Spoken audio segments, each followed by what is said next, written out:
What's up everybody, my name is Phosphoros and today we're going to be taking a look at the development notes for the 20th anniversary PTR update. Now we've got a lot of Arcane changes to go through, but these probably won't be coming out until sometime in November, so don't worry, you're not going to have to relearn the whole rotation right before raid. However, these will be pretty significant rotation changes, so let's take a look at what we've got coming in store. So first up, we've got a new talent called Aether Vision.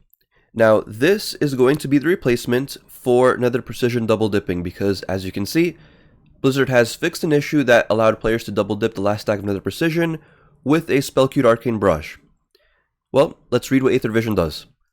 Consuming Nether Precision with Arcane Blast increases the damage of your next Arcane Barrage by 10% and causes it to generate 2 Arcane Charges, stacks up to 2 times. So, let's take a look at what this looks like in-game.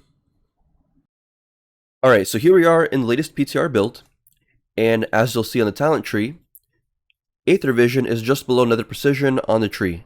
Now, I think we actually won as Arcane players. Blizzard may have taken double dipping, but we have gained overall through Aether Vision, and I'll explain. So, previously you would, or actually as we do it on live, when you spell queue the last stack of Nether Precision with Blast and Barrage, Barrage will gain the 20% damage boost. Well, with this update, we'll still have that 20% damage boost because each stack of Aether Vision gives us 10% damage, and it stacks up to 2 times. So, on the damage side, it's exactly the same. However, we now gain 2 Arcane Charges every stack when we Barrage. So what this actually looks like is you first get a clear casting stack, just like we do on live. And I'm going to do the same combo we do on live. Missiles, Blast, Blast, Barrage.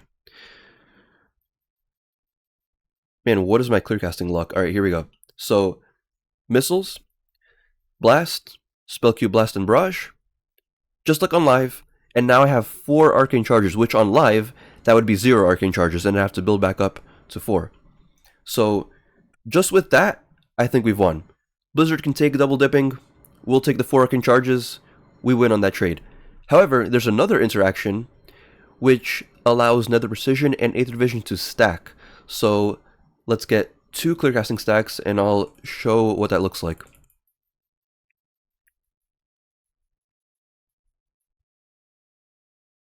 Alright, here we go. So first clear casting stack gives us Nether Precision. We're going to Blast Blast to get Aether Vision. And now this second clear casting stack, another 20% damage buff on my next Barrage. So if I Barrage here, that's 40% damage on the next Barrage. So I think we definitely won if this stays. Now if it doesn't stay, I still think we win just because, 4 Arcane Charge regeneration, that's really good. But, they could easily just remove Nether Precision buffing Arcane Barrage and it would just revert back to its Dragonflight version. And then Nether Precision would be to buff your Blasts, and Aether Vision would be to buff your Barrages, and that's how it is. And then we just keep the 4 Arcane Charges, and I think that is perfectly reasonable to expect. But, if it does stay this way where they stack, it does have some implications on the rotation, because right now, the general loop is you just blast until you get a missiles, right? Clear casting. You use it, consume it, but now we won't Barrage. Now we'll get another clear casting stack, use it again, and then we can Barrage to consume Aether Vision, and then we can continue blasting. Here we go. We get the 20% on Aether Vision, Blast Barrage, 40% damage boost on Barrage there. So I think that's very interesting. I think that is actually pretty cool. So I wouldn't be mad if it stays that way, but I wouldn't expect it to stay that way.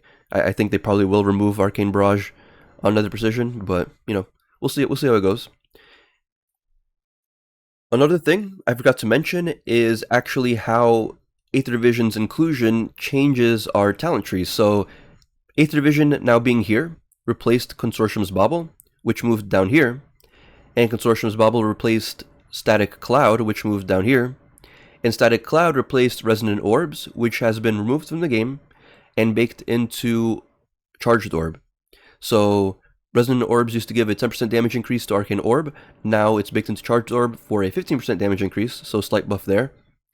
Also, Consortium's Bauble used to be 3% mana cost and 3% damage. It's now 5 and 8, so a little bit of a buff there. And Static Cloud remained the same. So the big question here is, where are we going to move talent points around? Because I think we still will want Consortium's Bauble. 8% increased damage to Arcane Blast, which is our #1 damage in single target, means we probably want to move points around and take this. So we've got a couple options to do that. You can remove Resonance, take Consortium's Bauble, which I think is the weakest choice. Probably don't want to do that because Resonance is still pretty strong in single target. But then you've also got Big Brained or Energized Familiar. Now, Energized Familiar, we already swap out of and take Charged Orb whenever you're playing Spellslinger AoE. That's an option you can take. It's pretty equal. It just depends on if you want more single target or AoE. But we could easily just say, all right, well, take off Charged or Energized Familiar, take Consortium's Bauble, and call it a day. But overall, I think this just depends on tuning and whatever the sim say, because it's just stat checks, kind of. Like, you just, take whatever the sim says and don't even think about it. It doesn't change the playstyle or rotation. But the harder question to answer now is, when we want to swap to AoE, how are we going to take Arcane Cleave? Because previously, Consortium's Bauble was where Aether Vision is, and it was also weaker. It was only 3 and 3 for mana cost and damage. So whenever you wanted to swap to an AoE rotation, you would just take out Consortium's Bauble, put an Arcane Cleave, and you're done. But I don't think you're going to want to take out Aether Vision for AoE. It buffs your barrage and gives it charge regeneration. So I think you'd still want Aether Vision and AoE, which means, how are we going to slot in Arcane Cleave? Well, instead of taking out Energized Familiar and choosing Charged Orb, you'd probably just take out Energized Familiar and choose Arcane Cleave, and you're done. But that means Charged Orb is now still a dead talent, just like it kind of was on live. So that's going to be an interesting thing to see. I think this is probably something that you'll probably see in a final build. And then Orb Barrage, maybe you slot it in like this. I don't think High Voltage is necessary anymore because we're going to have free charge regeneration on Aether Vision. So you just missiles, blast, barrage. You don't need High Voltage anymore. So High Voltage probably dead. Charged Orb probably dead. We keep Aether Vision and Arcane Cleave with 1 point in Orb Barrage, which you might not even need either because you don't need the charge regeneration as much because you have Aether Vision. So that might not be necessary. You might just take this and use this in AoE. We'll see. We'll see how the builds come out. Alright, next up we've got to change to Time Loop, which has been updated to now also increase the duration of Arcane Debilitation by 2 seconds, and its chance to trigger increased to 25%, was 15%. So this is pretty interesting as well. Let's take a look at what it looks like in game. Alright, so here we are in the PTR build, and Time Loop is down here. So for now, let's just take out Aether Attunement and pick Time Loop. I'm not sure how we'd actually do it in a real scenario, but yeah. I already did some testing with this talent, and gonna be honest, I don't think it's that much different. From my testing, it looks like a full channeled Arcane Missiles kind of just gives you 1 or 2 extra stacks compared to not having the new Time Loop. So, you get 10. If you don't have Time Loop, you get 8. So, yeah, you got like an extra 2 stacks. So I think this talent still needs some work. It could be interesting. It could be very interesting because, as you see, right, it's trying to make missiles viable, like as a burst option, like a short-term DPS increase. And I think that could be very interesting because not sure how many OG supporters are still watching this video, but if you remember back in Shadowlands, I made a Venthyr Arcane Mage guide, which I might link if you're interested in seeing how that used to play. But the way that it worked is you had an ability called Mirrors of Torment, which put a debuff on your target, and every 6 seconds would give you a stack of clear casting. So the way that you would perform your burst is you'd put Mirrors of Torment on the target, and then you'd pop Bloodlust and Arcane Blast a bunch until you got a bunch of clear casting stacks. Then you would Mirrors of Torment, pop all your cooldowns, Touch of the Magi, Arcane Power, and then you would just go to town with all your Arcane Missiles, just shooting them into the target, using Arcane Echo, and it would just do a ton of single target damage. It was still pretty off meta though. Kyrian was better, but in any case, we could see something like that, a build like that in life at some point, right? Because you have Arcane Debilitation and Time Loop, and if Time Loop is strong enough to get us to very high stacks of Arcane Debilitation, you can get a pretty decent damage boost on all your other spells. I do still think we're missing some kind of Mirrors of Torment style spell that gives us a bunch of clearcasting stacks, but the way that I was testing it, just as like a for fun potential build, is you would blast into Orb, start off the pull, then you'd Time Warp, and you'd spam blast until you get 2 clearcasting stacks, and 2 is the magic number, because then once you're at 2 clearcasting stacks, you Evocation for 3, full channel of missiles to start building Arcane Debilitation, then you Surge, Barrage Touch, that Surge would give you the 3 clearcasting stacks again, and then you'd shoot out all your Arcane Missiles, and then you'd do your regular rotation, and that would give you a ton of Arcane Debilitation stacks. So let's see what that actually looks like. So first up, Blast, Orb into Time Warp, spam Blast until you get 2 clearcasting stacks. Try to get to 2. Alright, here we go. Evocation, full channel missiles, Surge, Barrage Touch back at 3 clearcastings, and then we just missile all the way. And we're at 32% or 32 stacks of Arcane Debilitation. So now we're doing a bunch of increased damage. And as you can see, maybe there's some potential there for a build in the future where you're just gaming Arcane Debilitation for the short percentage damage increase during the rest of the Touch of the Magi. So obviously, I don't think this is viable as Arcane stands right now, because so much of our damage is piled into playing around Nether Precision and playing around Arcane Blasts. But if we have some kind of capstone, which is like a Mirrors of Torment kind of capstone, and Time Loop is a little bit stronger, I think we could see a build like that. So let me know what you guys think down below. Moving on, we've got Ldrinker, which has been updated.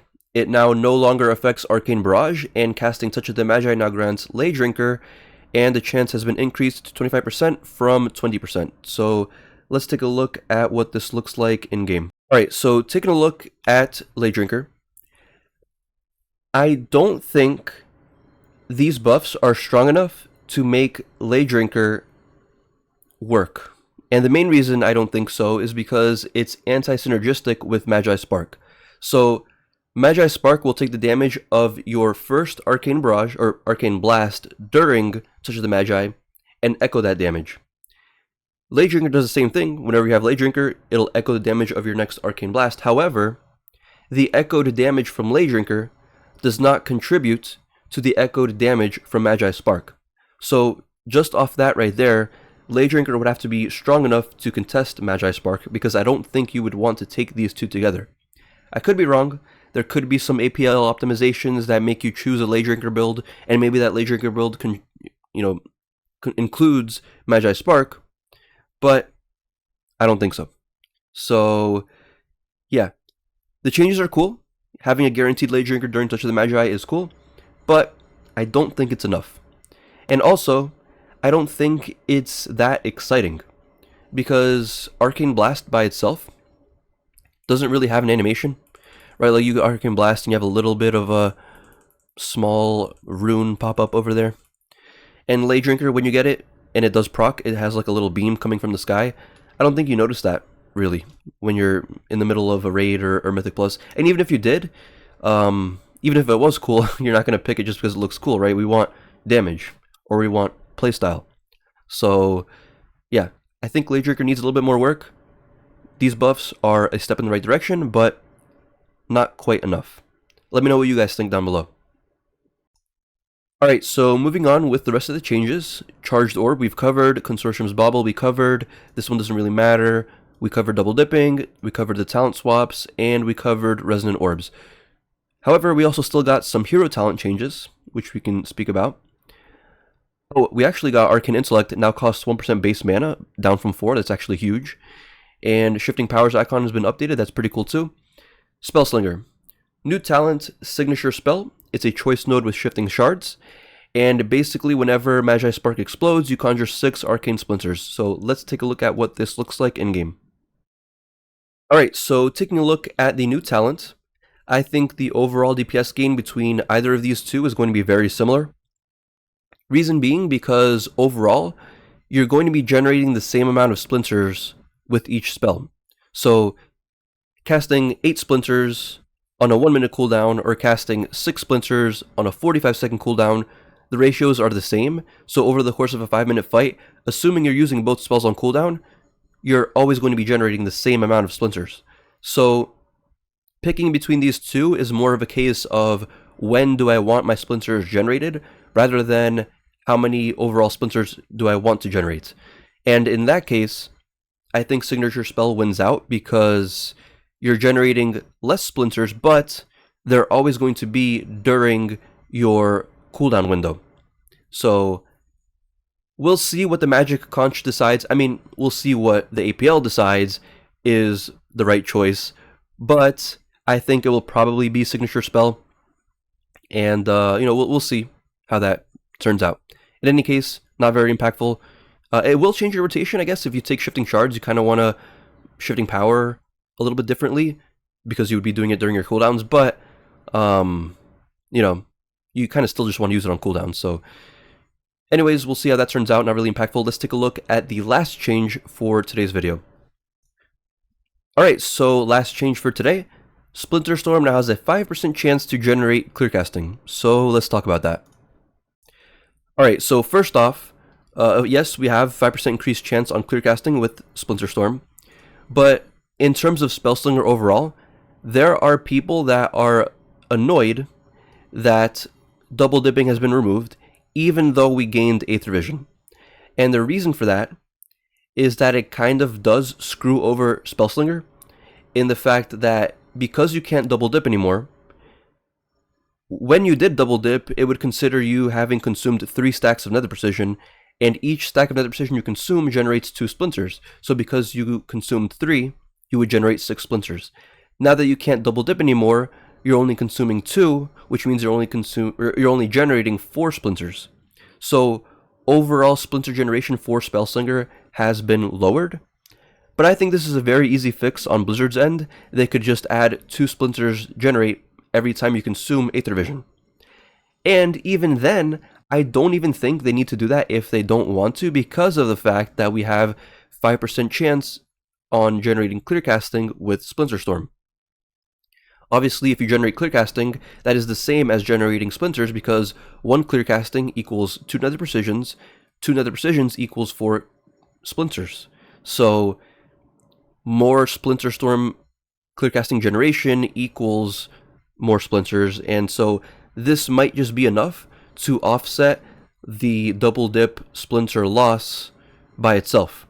If it's not, maybe increase this to 10% chance or 15% chance, but they could do that math. That's Blizzard's job, right? I think Spellslinger's not in a bad spot because it's very easy to fix that issue if we are generating less splinters, either through Aether Vision or the new passive with Splinter Storm. So that's pretty much it for today's video. Let me know your guys' thoughts down below. And I also have one bonus change that was not listed in today's patch notes. So let's go over that now. Alright, so we all know that we got a new shifting power icon. However, there was a change that was not listed in the patch notes, which added a new Radiant Spark icon. And this is a new icon for Radiant Spark. So what does this mean? I don't know. Maybe this means Blizzard is remastering Radiant Spark and intending to bring it back in some kind of different form. I think that'd be pretty cool, because I liked Radiant Spark. Though it was a little weird with how it interacted with spell queuing, and obviously Blizzard does not like spell queuing, so maybe they're trying to bring it back in some other way. But yeah, I mean, we still technically have Radiant Spark in the game. It was removed and baked into Touch the Magi through Magi Spark. So, we already kind of have it, but not really. You're not trying to build up a stack and then have a huge crit with Arcane Barrage. So we'll see how it ends up, returning if it does. But this is actually pretty interesting. Alright guys, that's it for today's video. I think the most impactful change that we saw overall today has to be Arcane Intellect now costing 1% base mana. And let me know what you guys think about all of this down below in the comments. I will be coming out with any more kind of updates if we see some more development notes, so make sure to subscribe for that. And make sure to have a very nice day. I appreciate the support. Take care.